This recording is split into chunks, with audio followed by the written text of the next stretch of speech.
तो Bohr theory applied to singly ionise helium atom में जब इसके बारे में डिस्कस चलता है तो can be applied to ionise containing single electron such as helium and lithium and so it's the ions we have just like a hydrogen atom expected they have greater nuclear charge and mass they are also called as a hydrogen like atom.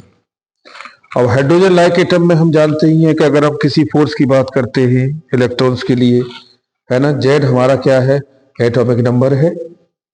Z जो है हमारा क्या है, ये atomic number है और atomic number है ये। तो फोर्स कितना हो जाएगा, ये हो जाएगा 1/4 पाई की एप्सिलॉन और ये जेड ई का स्क्वायर अपॉन आर स्क्वायर के साथ। तो ये हमारा जो है फोर्स होगा। अब वो कहता है कि अगर हाइड्रोजन है,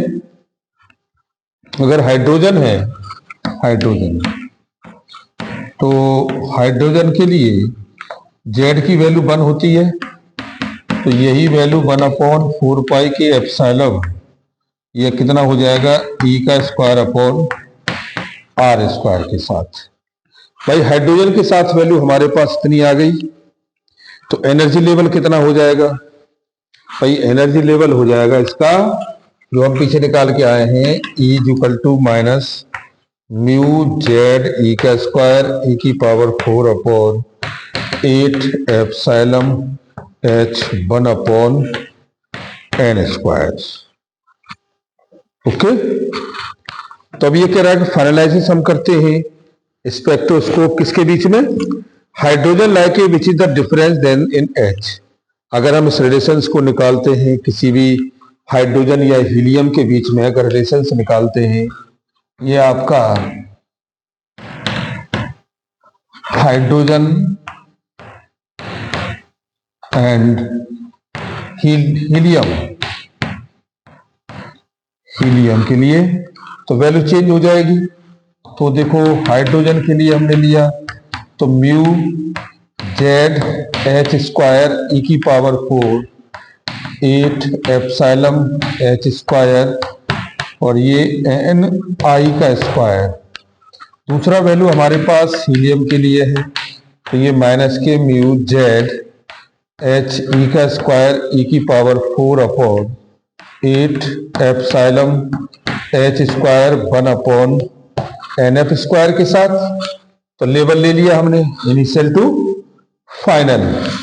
तो ये डेल ई इक्वल टू आपका वैल्यू आया ई एच माइनस के ई एच ई के साथ। तो this is the value of ये -k म्यू जेड एच ई की पावर 4/8 एप्सिलॉन H 1/n आई का स्क्वायर म्यू जेड ई की power 4/8 epsilon H square NF square. तो डेल ई इक्वल टू ये हो गया आपका ये mu Z H E square E की पावर 4/8 एप्सिलॉन जेड स्क्वायर, ये कॉमन आ गया तो 1/nf स्क्वायर माइनस के 1/n आई का स्क्वायर। तो ये हमें मिल गया।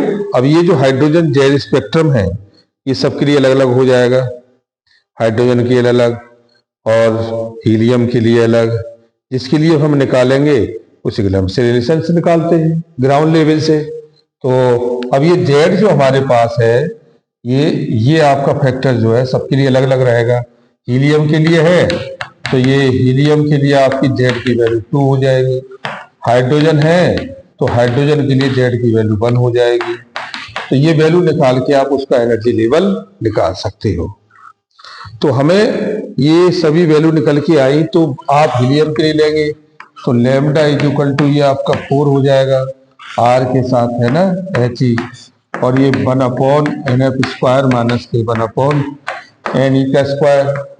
अब यही हाइड्रोजन के लिए ले लीजिएगा तो इसका मतलब ये है कि ये जेड आर एच और 1/nf स्क्वायर माइनस के n आई का स्क्वायर के साथ।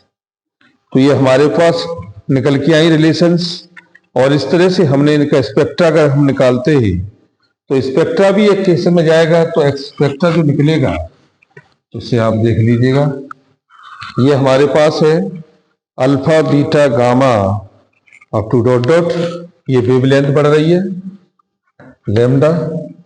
पहला हमारा इसका जो है एच इन्फिनिटी का है, फिर ये एच बीटा का है, फिर इसके बाद एच गामा का है, फिर इसके बाद एच रो का है, और अप टू डॉट डॉट।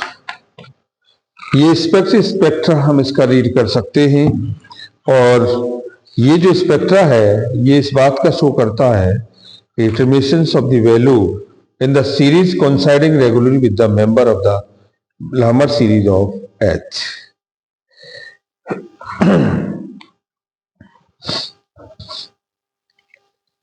और जिसमें इतना ही करेंगे।